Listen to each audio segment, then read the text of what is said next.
হযরত জায়নাল আবেদিন, আলী আসগার, আলী আওসাদ 72 জনের কাফেলা নিয়ে ইমামে হোসাইন 40 থেকে 41 দিন ধরে সফরে বার হয়ে তিনি সবে মাত্র কুফা নগরীতে গিয়ে পৌঁছেছেন।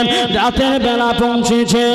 যখন তিনি কুফা নগরীতে পৌঁছালেন, ইমামে হোসাইন হুজুর আমার ওই কুফা নগরীতে পৌঁছে গিয়ে যখনই তিনি পৌঁছে গেলেন, ওই সময়তে দেখছেন ওই জায়গাটার নাম হলো কারুল। ওটা হলো ফোরাত নদীর উপকূল। ওই ফোরাত নদীর উপকূলে ওইখানে তিনি যখন পৌঁছে গেলেন, পৌঁছে যাওয়ার সঙ্গে সঙ্গে হুজুরের নাকে, হুজুরের ঘ্রাণে একটা কাঁচা রক্তের গন্ধ আসে। হুজুর আমার বুঝতে পেরেছেন এটা মনে হয় কোনো বিপজ্জনক জায়গা। তাই হুজুর আমার কোনো মানুষকে জিজ্ঞাসার জন্য পেলেন না। রাতের অন্ধকারে তিনি অনেকটা দূর থেকে মদিনা শরীফ থেকে তিনি কুফা নগরী ইরাকের জমিনে তিনি প্রবেশ করলেন। দীর্ঘ রাস্তা সফর করলেন। সঙ্গে ছোট ছোট বাচ্চা ছিল, মহিলা ছিল, এমন করে সকলকে দিয়ে তিনি গিয়ে ওই জায়গা থেকে চলে যাওয়ার জন্য তিনি প্রস্তুত নিলেন। একজন মানুষকে জিজ্ঞাসা করলেন, বাবা এই জায়গাটার নাম কি বলুন তো দেখি। ওই মানুষটা বললেন এটি হলো কুফা নগরী, এই জায়গাটার নাম হলো কারুল। এই কারুল মর্তাদ কারবালা, এই জায়গাটার নাম। ইমামে হোসাইন হুজুর আমার তানার মনে পড়ে গেল আল্লাহ নবী দয়ার নবীর কথা, মা ফাতেমার কথা, আম্মা জান আয়েশা রাদিয়াল্লাহু তাআলা আনহার কথা। আল্লাহর নবী 1 তারিখে মদিনার নববীতে বসে রয়েছে। এমন অবস্থায় ইমামে হাসান, ইমামে হোসাইন দুই ভাই তারা আল্লাহর নবী বললেন আল হাসান আল হোসাইন সাইয়্যিদুশ শাবাবে আহলিল জান্নাহ। এই দুইজন ছেলে থাকবে, তারা হবে জান্নাতের কোটি কোটি যুবকদের সরদার। আর একটু জোরে হবে না, সকলে মিলে হবে না, নারে তাকবীর। ইমামে হোসাইন আল্লাহর নবীর কাঁধের উপরে উঠে ইমামে হাসান আল্লাহ নবীর কোলে বসে থাকে। এমত অবস্থায় জিবরাইল আসলেন, এসে বলছেন ইয়া রাসূলুল্লাহ, ইয়া হাবিবাল্লাহ, ও আল্লাহ পাকের নবী গো, আপনার কাছে এই 2 মুষ্টি মাটি আমি নিয়ে এসেছি, এই 2 মুষ্টি বালি আপনার কাছে নিয়ে এসেছি। হলো গো এই 2 মুষ্টি মাটি, 2 মুষ্টি বালি আপনি নেন। আল্লাহ পাকের নবী বিশ্ব নবী মুহাম্মদুর রাসূলুল্লাহ বলেছিলেন, ও ভাই জিবরাইল কি ব্যাপার, কি ব্যাপার বলুন তো দেখি। হঠাৎ করে আজকে আপনি আমার নাতি 2কে নিয়ে, ইমাম হাসান হোসাইনকে নিয়ে, আমার ইমাম হাসান হোসাইনকে নিয়ে আমি রাসূলুল্লাহ একটু খোদামশে রয়েছি, আমি নবী একটু আনন্দে রয়েছি, আর হঠাৎ করে আপনি 2 মুষ্টি মাটি নিয়ে এসেছেন। বললেন ইয়া রাসূলুল্লাহ, ইয়া হাবিবাল্লাহ, আমি জিবরাইলকে আল্লাহ জানিয়ে দিয়েছেন এই 2 মুষ্টি মাটি আপনি এটিকে সংরক্ষিত করে রেখে দেবেন। এই প্রথম মুষ্টির ডান হাতের মাটিটা দেখবেন যেদিনে সবুজ হয়ে গেছে, ওই দিনে আপনার প্রিয় নাতি ইমামে হাসান দুনিয়ার জমিন থেকে সবুজ হয়ে দুনিয়াতে বিদায় নিয়েছে। আর বাম হাতের এই মুষ্টির বালুটা যখনই দেখবেন লাল হয়ে গেছে, ওই সময়তে আপনি ভেবে নেবেন আপনার ইমামে হোসাইন, আপনার ছোট নাতি, আপনার উম্মতিদের দ্বারায় দুনিয়ার জমিনে রক্তে লাল হয়ে গেছে। বুঝতে পারছেন এই নসিহত? বুঝতে পারছেন? রাসূলুল্লাহ বসা মদিনার নববীতে, ইমামে হাসান, ইমামে হোসাইন, ইমামে হাসান, ইমামে হোসাইন। আল্লাহ নবী তাদেরকে এত ভালোবাসতেন, পৃথিবীতে রাসূলুল্লাহর শরীরের উপরে পৃথিবীতে কেউ স্পর্শ করতে পারেনি, রাসূলুল্লাহর শরীরের উপরে কেউ উঠতে পারেনি, নবীর মাথার উপরে কেউ উঠতে পারেনি, নবীর কাঁধের উপরে জীবনে কেউ উঠতে পারেনি। যে উঠেছে তিনি হলেন ইমামে হাসান আর হোসাইন। যার জন্য দুনিয়া সৃষ্টি হলো, যার জন্য আসমান সৃষ্টি, যার জন্য জমিন সৃষ্টি, যেদিনে বিচার হবে আল্লাহ নিজে বলবে মুহাম্মদুর রাসূলুল্লাহ উম্মতের বিচার, উম্মত আপনার বিচার আমি আল্লাহ আপনাকে ছেড়ে দিলাম, আপনি নিজেই বিচার করুন। চিন্তা করছেন? আল্লাহ নিজেই বলবেন নবী উম্মত আপনার বিচার আপনি করবেন, আপনার উম্মতকে কোথায় দিলে হয় আপনি দেন। জোরে বললেন না? আমার আল্লাহ যখন এই ঘোষণা দেবেন, আমার রসুল বলবেন আল্লাহ আল্লাহ আমি মুহাম্মদকে আপনি সৃষ্টি করেছেন, গোটা উম্মতকে আপনি সৃষ্টি করেছেন, রুহু আপনি দিয়েছেন, জীবন আপনি দিয়েছেন, মৃত্যু আপনি দিয়েছেন, জান্নাত আপনার, জাহান্নাম আপনার, আমি নবীও হলাম আপনার।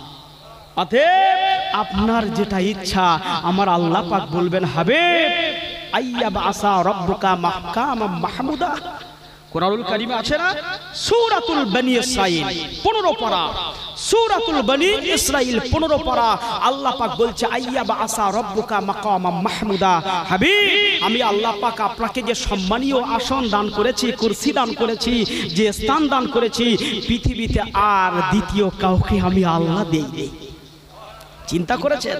আমার আল্লাহ পাক ওই সময় বলবেন হাবিব আপনার চোখে, আপনার মুখে যতক্ষণ না আমি আল্লাহ হাসি দেখতে পাবো, ততক্ষণ আপনার উম্মতরা হার হামেশা শুধু জান্নাতে যেতেই থাকবে। কিচ্ছু বলতে ইচ্ছা করলো না? জোরে বললেন না?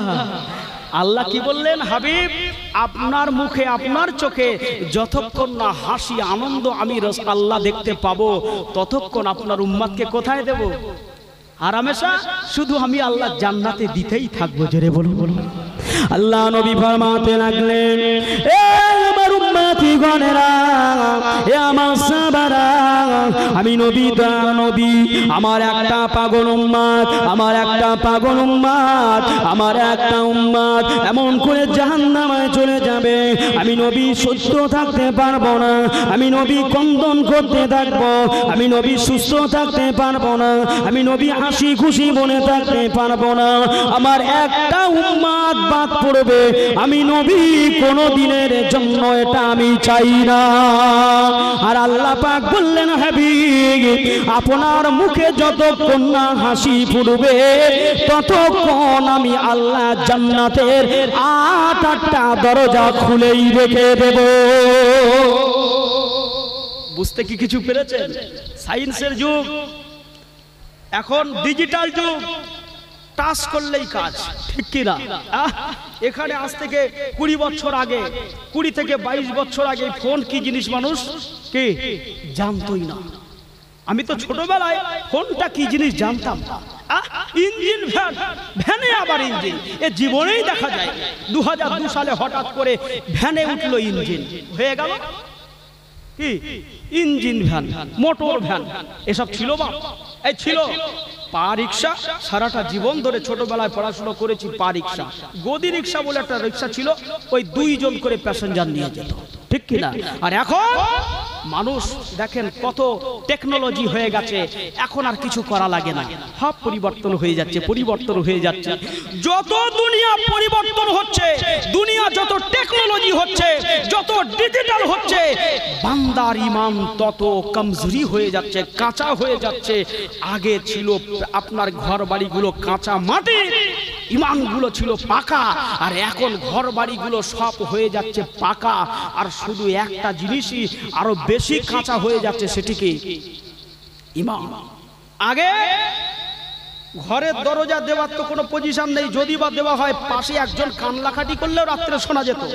আর এখন এমন ঘর বানাইছি আমি আপনি, আমার আপনার ঘরের পাশের বাড়ি যদি রাত্রে 2টোর সময় যদি কোনো বিপদ হয়ে যায়, ঘরের ধারে এসে যদি 10-12 ডাকে আমি আপনি শুনতে পাই।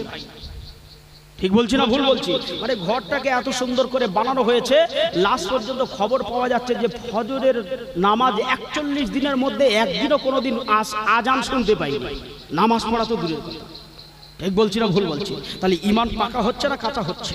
বাপ পরিবর্তন হতে হবে আমাকে আপনাকে, আমাকে আপনাকে পরিবর্তন হতে হবে। কেমন পরিবর্তন হতে হবে? যেমন পরিবর্তন হয়েছিলেন হযরতে সিদ্দিক আকবর আবু বকর রাদিয়াল্লাহু তাআলা।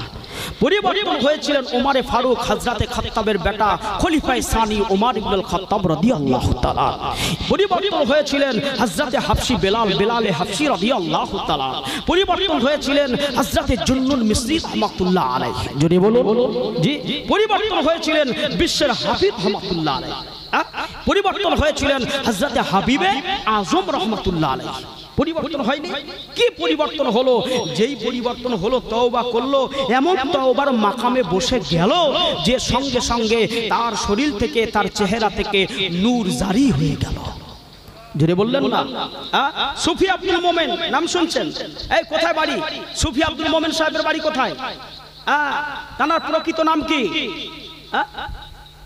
প্রতাপচন্দ্র সেন। তিনি হচ্ছেন প্রতাপচন্দ্র সেন। আজ তিনি এসেছিলেন প্রতাপচন্দ্র সেন হিসাবে, আজ তিনি শুয়ে আছেন সুফি আব্দুল মোমেন, মোমেনদের সুফি হিসাবে। জোরে বলুন, চিন্তা করেছেন? আমার দাদা পীর সাহেব রহমাতুল্লাহ আলাইহি আমার মুসাদ্দুদুজ জামানের কদমকে জড়িয়ে ধরলেন।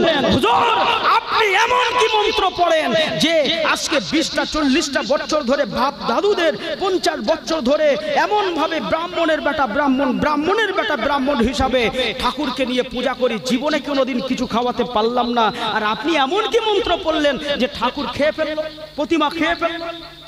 হুজুর, ওই মন্ত্র আমাকে শেখাতে হবে। হুজুর বললেন, যদি এই মন্ত্র আপনি শিখতে চান, আপনার ঘরে আর থাকা হবে না, আপনার বিবি আপনাকে আর স্বামী বলে গ্রহণ করবে না, আপনার বেটা আপনাকে বাবা বলে আর ডাকবে না, আপনার বেটি আপনাকে আর বাবা বলে ডাকবে না, আপনার বাবা মা আপনাকে সন্তান বলে গ্রহণ করবে না, আপনার পরিবার আপনার পরিজন আর আপনাকে মানবে না। হুজুর বললেন, হুজুর সব ছেড়ে দিতে রাজি, কিন্তু ওই মন্ত্র আমি ছাড়তে রাজি নই। চিন্তা করেছেন? প্রতাপচন্দ্র সেন হুজুরের কাছে আসলেন। হুজুর বললেন, তওবা করো, লা ইলাহা ইল্লাল্লাহ মুহাম্মাদুর রাসূলুল্লাহ। হুজুরের সঙ্গে থাকলেন, এমন জীবন যাপন করলেন, তিনি দুনিয়া থেকে বিদায় নিলেন। আজও বহু বছর হয়ে গেছে, একটা গাছ গোড়া আছে এক জায়গায়, হুজুরের কবরটাকে এমন ভাবে ছায়া করে রেখেছে, পৃথিবীর মানুষ আজকে দেখছে। জোরে বলো, ঠিক বললাম না ভুল বললাম? আল্লামা হযরত রুহুল আমিন রাহমাতুল্লাহ আলাইহি আমার মুজাদ্দিদুজ জামানের প্রধানতম খলিফা আল্লামা রুহুল আমিন শাহ রাহমাতুল্লাহ আলাইহি, তিনি দুনিয়ার জমিনে আল্লাহ তাআলাকে ইলমের জাহাজ করেছিলেন, বড় ফকিহ হয়েছিলেন। তারপরেও তিনি মুজাদ্দিদুজ জামানের দরবারে গেলেন, কারণ উলিল আমরের দরবারে গেলেন, কারণটা হচ্ছে শুধু ইলম থাকলেই সবকিছু পাওয়া যায় না। এই ইলমের মাধ্যমে যে কাজগুলো করতে হয়, সেই কাজের মধ্যে একটি হচ্ছে ইলমে বাতিনি, একটি হচ্ছে ইলমে জাহিরি। ইলমের মাধ্যমে ইলমে জাহিরি কাজ আপনি করতে পারবেন, কিন্তু ইলমে বাতিনি আপনাকে অনুসরণ করতে গেলে উলিল আমরকে আপনার অনুসরণ করা লাগবে। জোরে বলুন সুবহানাল্লাহ। চিন্তা করেছেন? তাবলীগ জামাতের মানুষ কিছু আছে না, তারা কিছু মানুষ আছে যে মনে করে যে পীর ধরা প্রয়োজন নাই। ভালো করে বুঝবেন, আল্লামা তায়ের সাহেব রহমাতুল্লাহ আলাইহি তিনি কি, আল্লামা গাঙ্গুলি শাহ রহমাতুল্লাহ আলাইহি কি, আল্লামা আনোয়ার শাহ কাশ্মীরি রহমাতুল্লাহ আলাইহি কি, তারা সকলেই পীর ধরেছেন, সব পীর ধরেছেন, পীরের রাপ্তা বারাপ্তা হয়ে আজকে তারা আল্লাহর ওলি হয়ে কবরের মধ্যে শুয়ে আছে। জোরে বলুন, বুঝতে পারছেন না? যারা প্রকৃত মানুষ তারা কাউকে কারো সঙ্গে বেয়াদবি করে না। আর যারা পৃথিবীর জমিনে না আছে এলেম, না আছে কিছু আপনার সুরে যারা মৌলুকি হয়েছে, তাদের মধ্যে যত সব কি ফখর জন্মে গেছে, অহংকার জন্মে গেছে।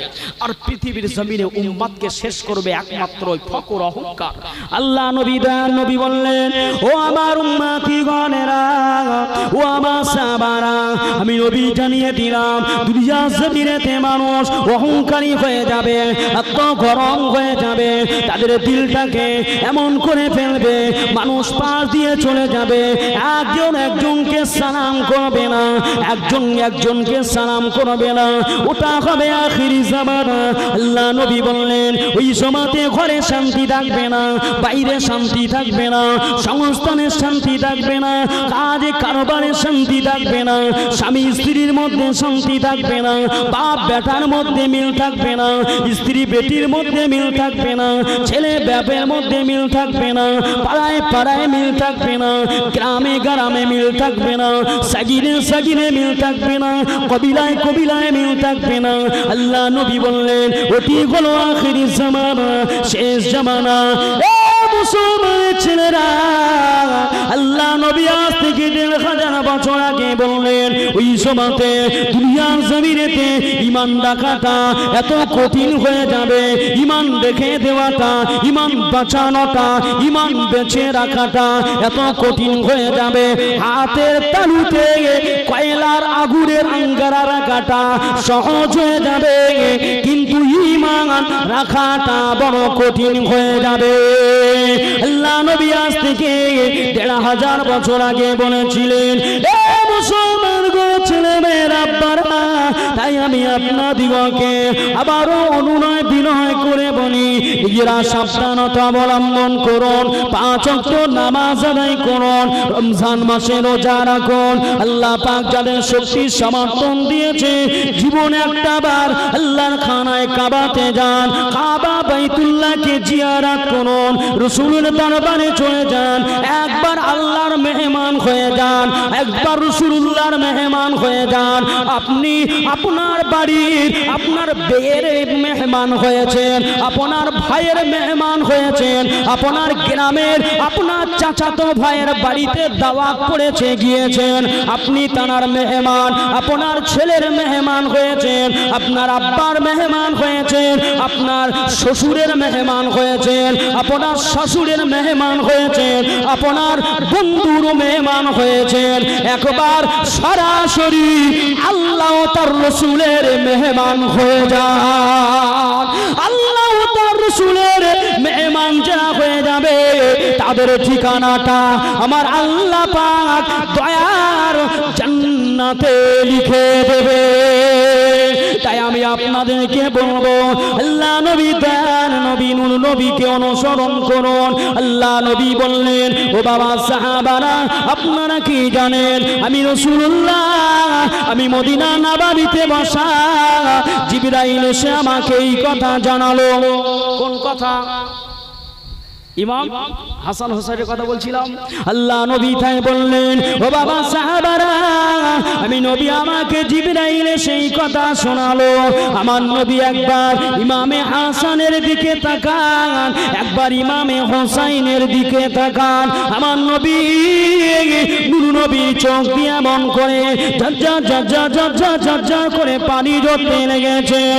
সাহাবা হুজুরেরা জিজ্ঞাসা করলেন, ইয়া রাসূলুল্লাহ, ইয়া হাবিবাল্লাহ, হুজুর আপনি কেন কাঁদেন? হুজুর আপনি এমন করে কেন কাঁদেন?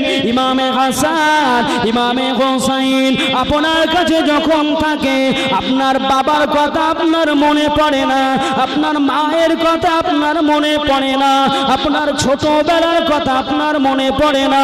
ইয়া রাসূলুল্লাহ, হঠাৎ করে আপনি কেন কাঁদছেন?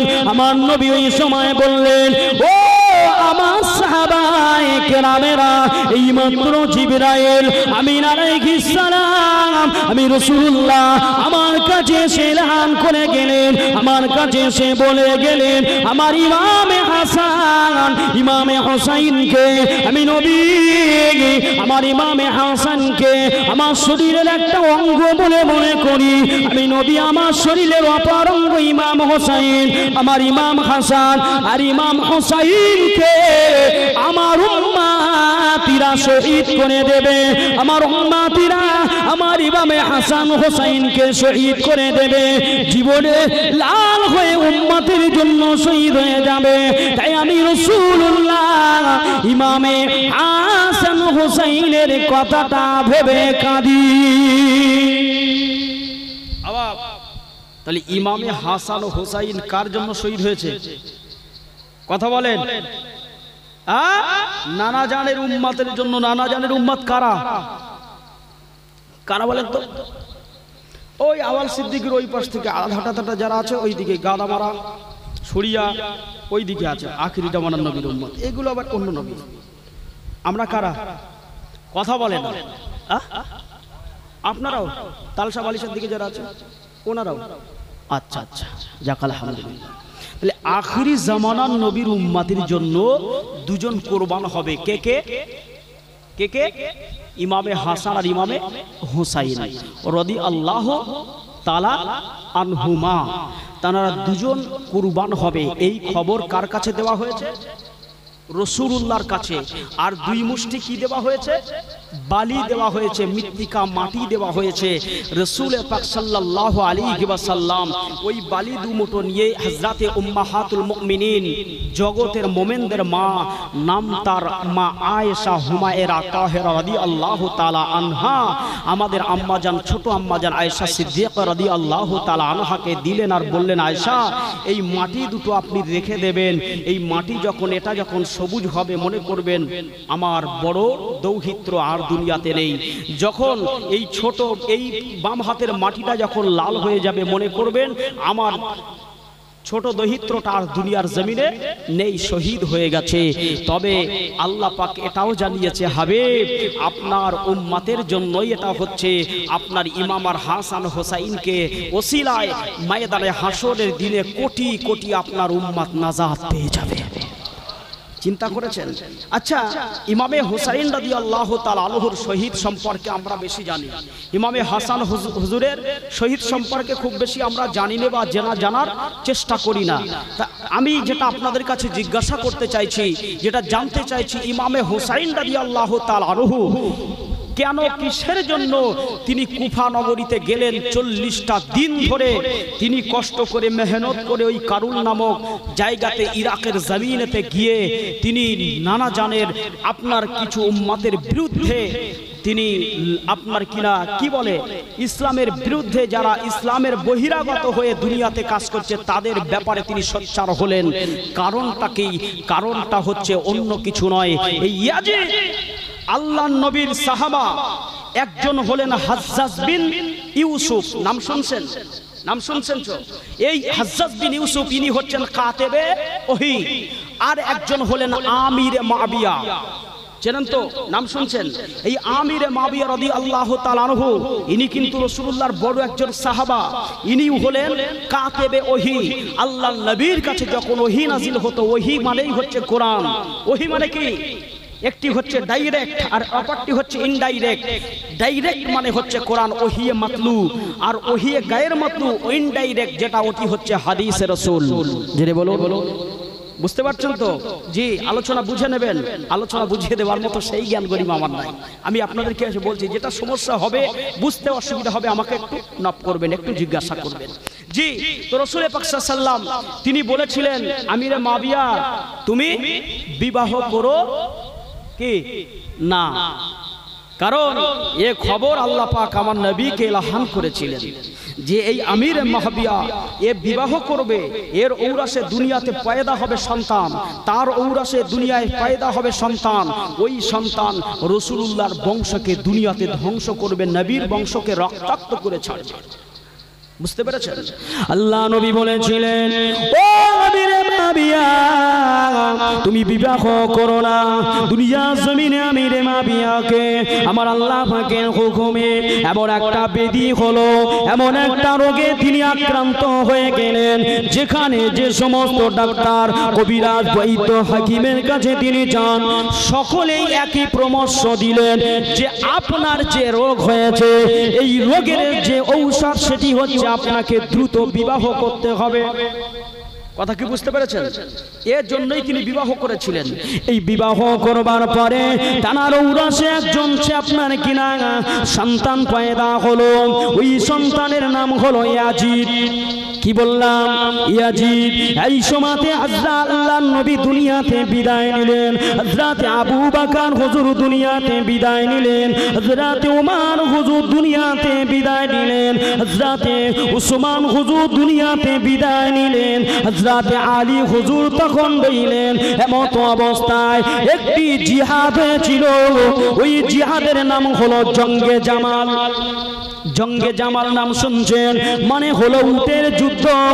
জামালুন মানে হলো উট। ওই যে যুদ্ধটা হয়েছিল, জিহাদটা হয়েছিল, ওটা অন্য কারো সঙ্গে নয়। একদিকে হযরত ইমামে হাসান হোসাইন, মা ফাতেমার স্বামী ইমাম হাসান হোসাইনের আব্বাজান, আর অপর দিকে আমাদের ছোট আম্মা জান হযরত উম্মাহাতুল মুমিনিন আয়েশা সিদ্দিকা রাদিয়াল্লাহু তাআলা আনহা। বুঝতে পেরেছেন গল্প? বুঝতে পারছেন কিছু? কার সঙ্গে জিহাদ হচ্ছে, যুদ্ধ হয়েছে, কার সঙ্গে বিবাদ বেঁধে গেছে?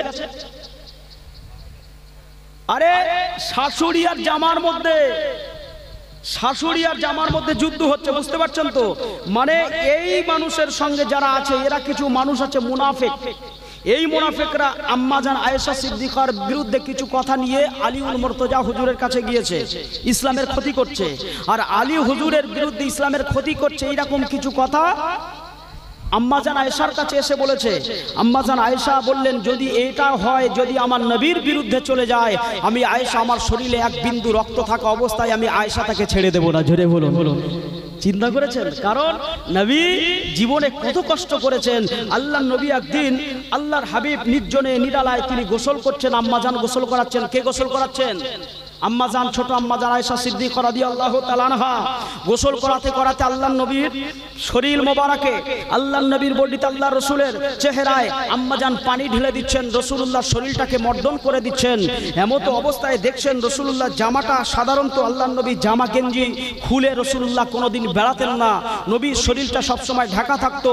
আর এই প্রত্যেক মুসলমান ছেলের জন্য মিনিমাম আপনার শরীরে একটা পাতলা কিছু জামা অথবা গেঞ্জি পরিধান করে রাখাটাকে সুন্নাত। খেয়াল রাখবেন, প্রত্যেক বেটা ছেলের জন্য নাভি থেকে হাঁটুর নিচ পর্যন্ত ঢেকে রাখা কি ফরজ, এটি হলো আপনার ফরজ।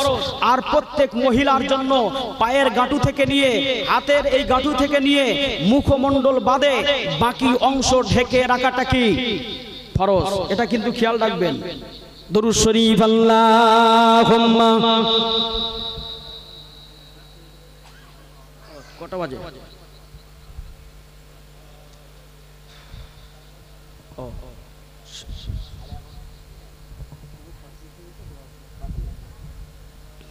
দরুদ শরীফ আল্লাহুম্মা সাল্লি আলা সাইয়্যিদিনা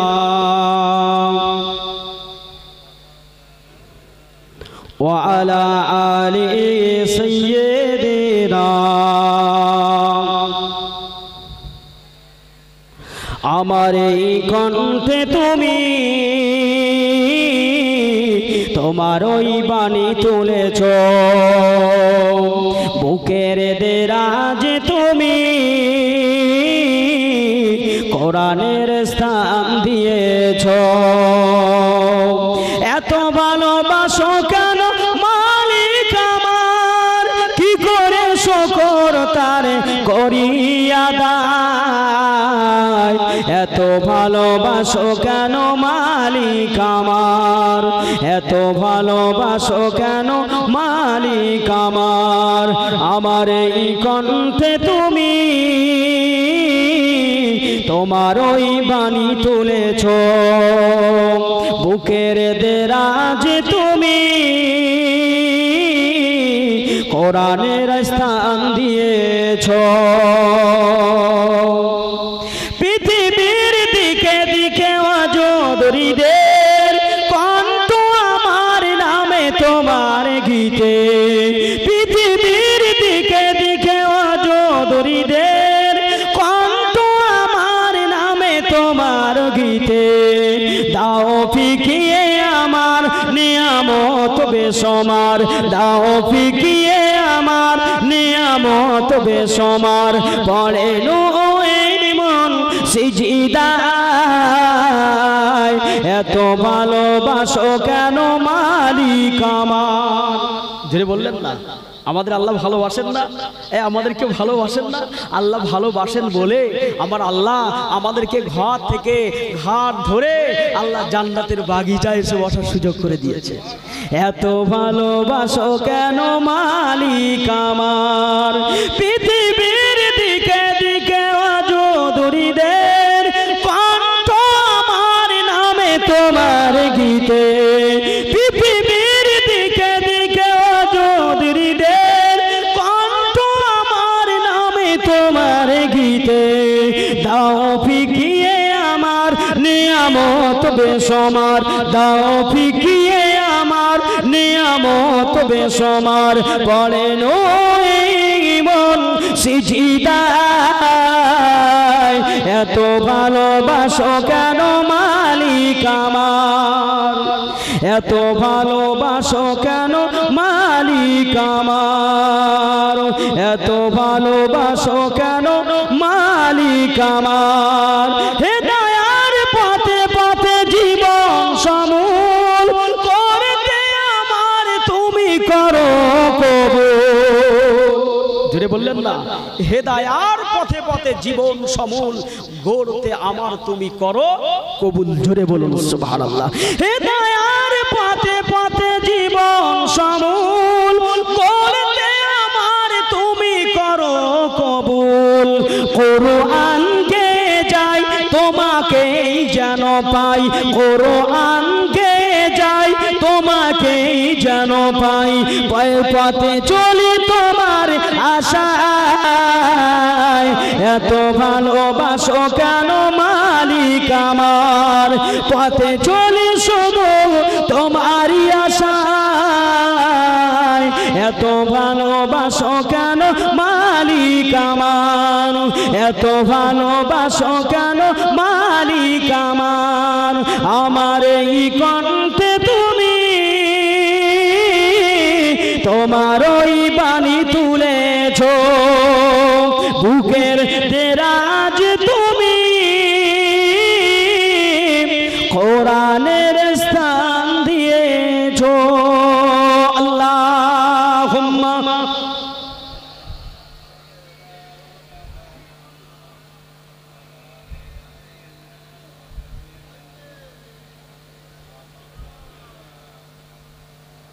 সাল্লাল্লাহু আলাইহি ওয়াসাল্লাম। প্রিয় ভাইয়েরা আমার, নওজওয়ান তরুণ বন্ধুরা, আলাপ আলোচনা কিছু বেখাপ আলোচনা হয়ে গেছে, যদিও আমি একটা পাঠ নিয়ে আলোচনা করব মনে করেছিলাম, হয়নি। কারণ পরিবেশ পরিস্থিতির উপরে অনেক কিছু নির্ভর করে, বুঝতে পারছেন। আমার ইচ্ছা ছিল আজকে মহরম নিয়ে আলোচনা করব, কিন্তু যেখানে যে পরিবেশ সেখানে সেই পরিবেশ নিয়ে আলোচনা করতে হয়, ঠিক কিনা? জি প্রিয় ভাইয়েরা আমার, আমি যদি একটা ঘটনা বলে চলে যেতাম আপনারা কিছু বুঝতে পারতেন না, কিছু কথা আলোচনা করলাম। এই ইমামে হোসেন রাদিয়াল্লাহু তাআলা আনহু কারুলের ময়দান, কারবালার ময়দানে শহীদ হয়েছিলেন। এই আমির মাবিয়া হুজুরের পুত্র, তার নাম হলো ইয়াজিদ। তিনি যখন মসনাদে বসলেন, এই মসনাদে বসার ব্যাপারে ইমামে হোসেন রাদিয়াল্লাহু তাআলা আনহু তিনি কিন্তু খলিফাদের মধ্যে একজন, বুঝতে পারছেন।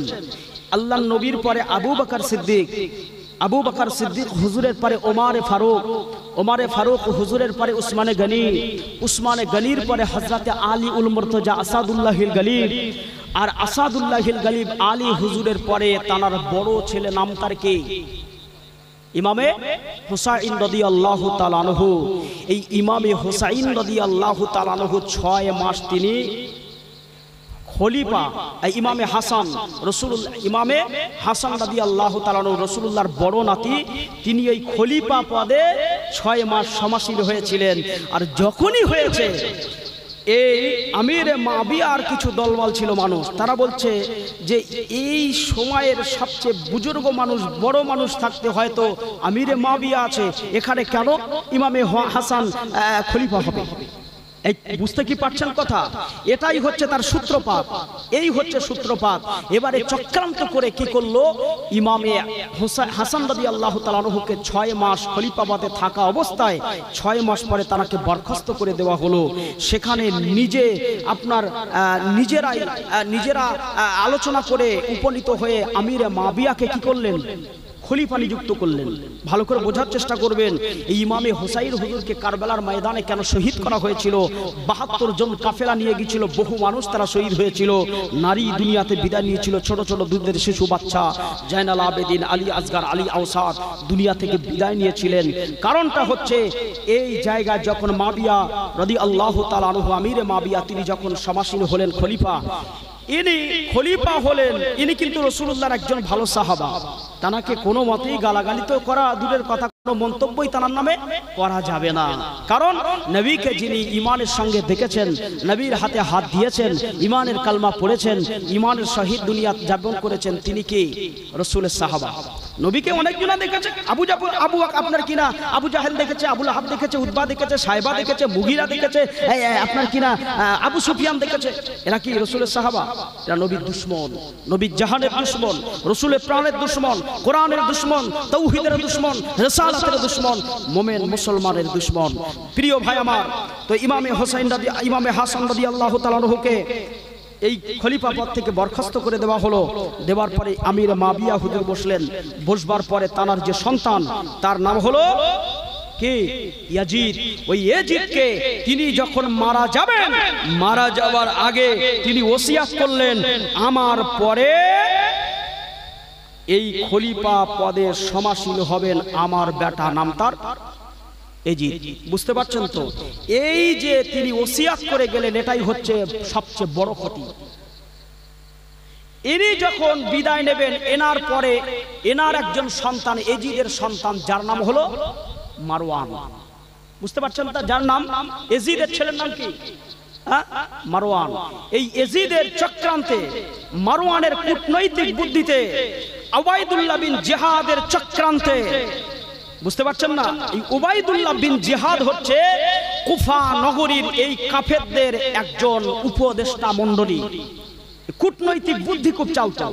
এ প্ল্যান করে ইমামে হুসাইন রাদিয়াল্লাহু তাআলা আনহুকে 100-র অধিক চিঠি পাঠিয়েছিল এবং বলেছিল, আপনার নানার এখানে হাজার হাজার উম্মাত আছে, আপনার নানা দুনিয়াতে বিদায় নিয়েছে, ইমামে হুসাইন হুজুর বিদায় নিয়েছে, ইমামে হাসান আপনি যদি আসেন, আপনাকে পেয়ে তারা খুব খুব আনন্দ পাবে এবং আপনার নানা জানের উম্মাত তারা আপনার হাতে বায়াত গ্রহণ করবে, আর আপনাকে পেয়ে তারা ইসলামটাকে সঠিকভাবে মানবে। এইভাবে চিঠি লিখেছে, চিঠির পর চিঠি, চিঠির লেটারের পর লেটার, এইভাবে লিখে লিখে লিখে লিখে 100-র অধিক চিঠি পাঠিয়েছে। ওই সময় ওকে আখিল নামে একজন ব্যক্তি ছিলেন, উনি হচ্ছেন আমার রাসূলুল্লাহ সাহাবার ছেলে। উনি বললেন, হুজুর শোনেন, এই কুফা নগরীবাসীদের এদের চিঠির লেখনী ভালো হতে পারে, কিন্তু এদের হাসানা উসুয়া ভালো না, মানে এদের ব্যবহার ভালো না, তাদের তলোয়ারের ব্যবহার কিন্তু ভালো না। তাই আপনি যাবেন না, আমি আগে গিয়ে কি করব? আমি আগে গিয়ে দেখে আসি বিষয়টা। এইটা তিনি দেখতে গিয়েছিলেন। অনেক কথা, তার দুটো ছেলে ছিল এই আখিল নামে, ইনি আপনার কিনা আল্লাহর নবীর এই ইমামে হুসাইন হুজুরকে বাঁচানোর জন্য তিনি গিয়েছিলেন। তিনি যখন গিয়েছে, চিঠিটা পাওয়ার সঙ্গে সঙ্গে তানার সঙ্গে খুব ভালো ব্যবহার করেছেন এবং তানাকে দিয়ে একটা চিঠি লাগিয়েছিলেন।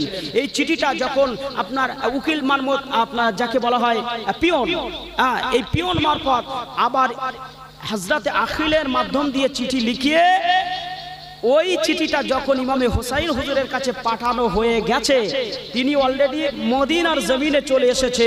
ওই সময় আখিল হুজুরকে কি করা হবে? মেরে দেওয়া হবে।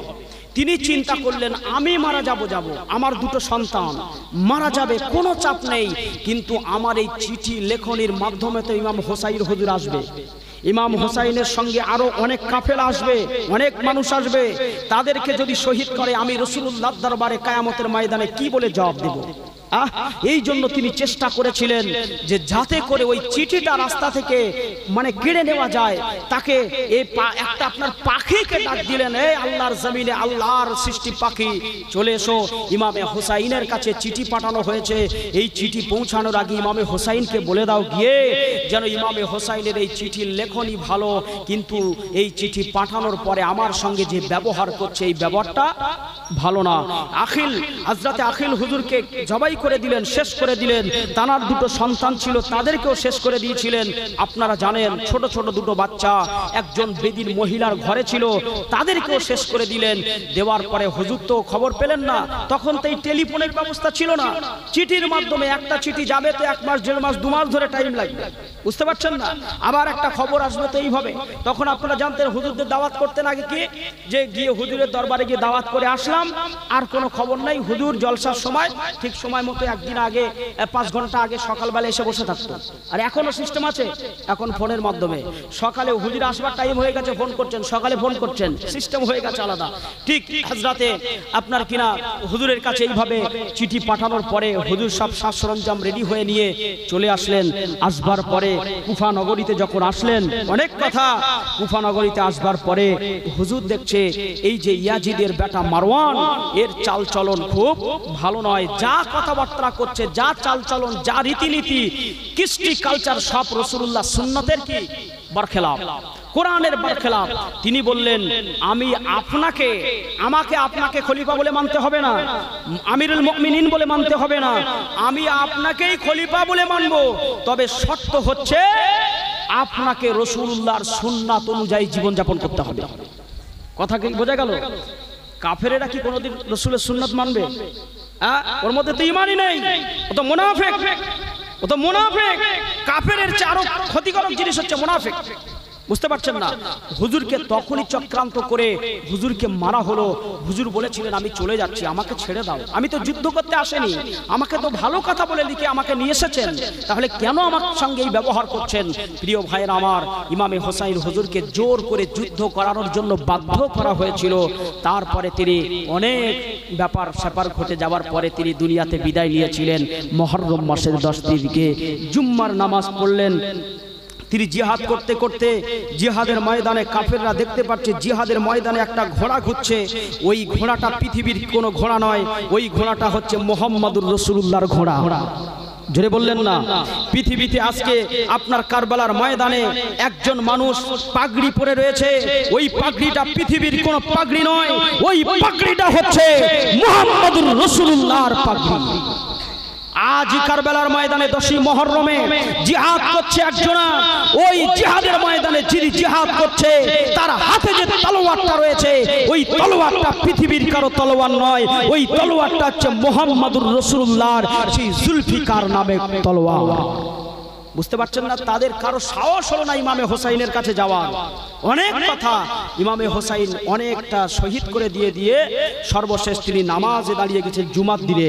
তিনি একটাই কথা বলেছিলেন, এই কাফেরেরা, ইয়াজিদের দল বলেরা, উবাইদুল্লাহ বিন জিয়াদের লোক লস্করেরা, আমি যদি আল্লাহর কাছে দোয়া চাই আল্লাহ তোদের ধ্বংস করে দেবে, কিন্তু না, আমার নানাজান বলে গেছে আমি আমার নানাজান কোটি কোটি উম্মাতের জন্য, নাজাতের জন্য আমি শহীদ হয়ে যাব।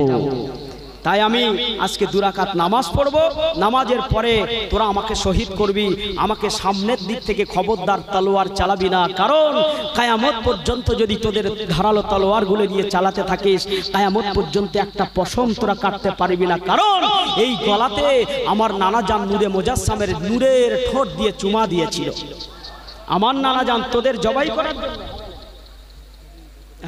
আমার নানা জান তোদেরকে আমার নানার উম্মতের জন্য শহীদ করে দেওয়ার জন্য শুধু গর্দানের দিকে, ঘাড়ের দিকটাই ছুঁয়ে দেয়নি, তাই পিছনের দিক থেকে তলোয়ার চালা যদি বাঁচতে চাস, অন্যথায় আমি ইমামে হোসাইনকে তোরা জীবনেও শহীদ করতে পারবি না। প্রিয় ভাইয়েরা আমার, অনেক কথা। ইমামে হোসাইন হুজুর শহীদ হয়েছিলেন এজন্যই, ন্যায়কে প্রতিষ্ঠিত করার জন্য, অন্যায়কে তিনি বরদাস্ত করেননি। তাই আমরা সেই ইমামে হাসান হোসাইনের অনুসারী, আমরা ন্যায়কেই প্রতিষ্ঠা করব, আমরা অন্যায়কে প্রশ্রয় দেব না। এটাই হবে আমার আপনার কাজ। সর্বশেষ রাসূলুল্লাহ বলেছেন, আল্লাহর হাবিব বলেছেন, ইজা যখন চলে আসবে মাতাল মউত, ইনসান মানুষের ইনকাতা কেটে দেওয়া হবে, আনহু তার কাজ, ভালো কাজ মন্দ কাজ, আমালুহু তার সমস্ত ভালো আর মন্দ কাজ, কিন্তু ইল্লা থেকে যাবে সালাসা, 3টে সাদাকাতিন জারিয়া, একটা হলো সাদকায়ে জারিয়া। রাসূল বললেন সাদাকাতিন জারিয়া আল ইলমু ইয়ানতাফাউ বিহি ওয়ালাদুস সালিহুন ইয়াদউ লাহু। সর্বশেষ আজকে আমার যে ভাই এই ইন্তজাম করেছেন, এত কিছু খরচ খরচা করেছেন, জানি না তানার আব্বা, তানার মা, তানার দাদা, তানার দাদিমা, তানার নানা নানিমা, তানার বংশের মানুষরা কে কোথায় শুয়ে আছে, বেঁচে আছে, কে মারা গেছে আমি জানি না, তবে জেনে রাখবেন রাসূল বলেছেন যখন কোনো মানুষের মৃত্যু হয়ে যায়, তার সমস্ত ভালো কাজের মন্দ কাজের দরজা বন্ধ হয়ে যায়, কিন্তু ইল্লা থেকে যায় সালাসা, মানে 3টে ধারাবাহিকতা চলতে থাকে। একটি হচ্ছে সাদাকাতিন জারিয়া, একটা হলো সাদকায়ে জারিয়া। সাদকায়ে জারিয়া মানে কি? মসজিদ বানানো, মাদ্রাসা বানানো, কাউকে হাফেজ কোরআন বানানো, কাউকে সাহায্য সহানুভূতি, একটা হাফেজ হচ্ছে, আলেম হচ্ছে, তাদেরকে সাহায্য করা, এটি হচ্ছে সাদকায়ে জারিয়া। একটা টিওয়াল বসিয়ে দিলেন, একটা কালভার্ট করে দিলেন, রাস্তা করে দিলেন, এগুলো সাদকায়ে জারিয়া। তারপরে হচ্ছে আল ইলমু, আপনি কিছু জ্ঞান সংগ্রহ করেছেন, যে জ্ঞানটা অন্যজনকে দিয়েছেন, যেটা মানুষের জন্য উপকার, আপনি একজনকে দিয়েছেন, আপনার কাছ থেকে ওই একজন শুনে 10 জনকে দিয়েছে, ওই 10 জন 100 জনকে দিয়েছে। যে যেখানেই দেখে না কেন, আপনি যাকে প্রথম দিয়েছিলেন এর ওসিলায় আল্লাহ আপনার সকলের থেকে একটু একটু করে সওয়াব আপনাকে সমপরিমাণ সওয়াব দিয়ে দেবে। জোরে বলুন। তৃতীয় নম্বরে রাসূল বললেন আওয়ালুস সলিহুল ইয়াদউ লাহু, আল আওলাদ মানে হচ্ছে ছেলে মেয়ে, সলে মানে হচ্ছে ভালো। যদি কোনো ভালো ছেলে মেয়ে থাকে, ওই ছেলে মেয়ে যদি কোরআন পড়ে দোয়া চায়, গরিব ইয়াতীমদেরকে খাইয়ে দোয়া চায়, বাড়িতে ঈদে মৌলুদুন নবী করে, জশ্নে মিলাদে মুস্তাফা করে, যতটা খরচ খরচা করবে, যা কিছু করবে, আল্লাহ সব কিছু ওই বেটার দানকে কবুল করে তার মৃতবাসীদের কবরটাকে নূর দিয়ে ভরে দেবে। জোরে বললেন না? কার কথা? রাসূলুল্লাহর কথা। তাই সর্বোপরি আজকে শেষ কথা, আপনারা সকলেই নেক আমলের সহিত জীবন জিন্দাগি করবেন। কারণ দুনিয়ার অবস্থা বুঝতে পারছেন, আজকে প্যালেস্টাইনের জমিনে কম বেশি 37,000-এর মতো, কত 37,000-এর মতো মানুষ শহীদ হয়ে গেছে। বুঝতে পারছেন, আমি আপনি কখন কোন সময় বিদায় নেব জানি না। আল্লাহ আমাদের সকলকে খাতেমা বিল খায়র নসিব করেন, বলুন আল্লাহুম্মা আমিন। উঠে দাঁড়িয়ে বিশ্বনবী নূরে মুজাসসামের